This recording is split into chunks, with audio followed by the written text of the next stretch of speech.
पश्चिम Bengal BJP में इन दिनों कुछ भी सही होता नहीं दिख रहा है। पार्टी की बैठकों से नेता गायब रहते हैं तो विधायकों के साथ बुलाई जाने वाली बैठकों में 1.5-2 दर्जन विधायक गायब रहते हैं।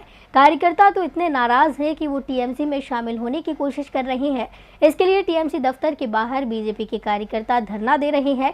इनमें अधिकांश वो नेता हैं और कार्यकर्ता हैं जो चुनावों से पहले टीएमसी छोड़ बीजेपी में शामिल हुए थे।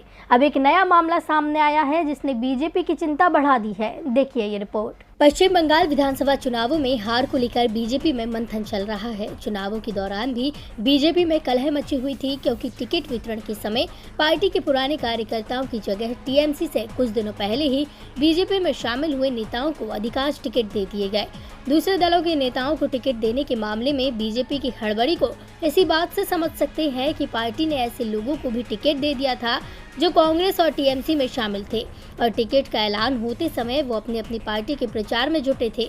बाद में बीजेपी को अपने उम्मीदवार बदलने पड़े थे। दल बदलुओं को दिए गए टिकट से पार्टी के कार्यकर्ता नाराज थे और उनकी नाराजगी चुनाव परिणामों में साफ दिखी जब बीजेपी अपनी कई मजबूत सीटें भी हार गई।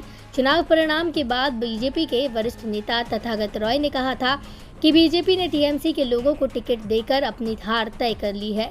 टीएमसी के लोग वापस टीएमसी में चले जाएंगे और जो लोग 5 साल से पार्टी की लड़ाई लड़ रहे थे वो ये सोचकर कि पार्टी में उनकी कोई पूछ परख नहीं है वो भी पार्टी से किनारा कर लेंगे।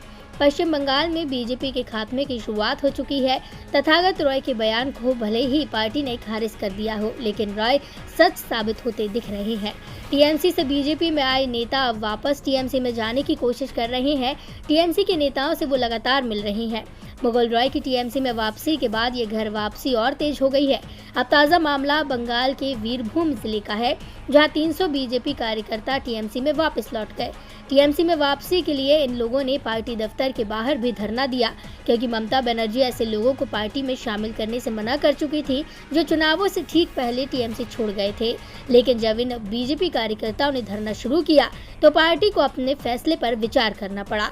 सभी बीजेपी कार्यकर्ताओं को टीएमसी में शामिल करने से पहले उन्हें गंगाजल से शुद्ध किया गया, उसके बाद उन्हें टीएमसी में शामिल किया गया। टीएमसी में वापस लौटे लोगों का कहना है कि भाजपा में शामिल होने से हमें फायदा के बदले नुकसान हुआ। हम अपनी इच्छा से दोबारा वापस आना चाहते हैं। बीजेपी में हमारा मन अशुद्ध हो गया था, इसलिए गंगाजल से हमने खुद को फिर से अपने मन को शुद्ध कर दिया है।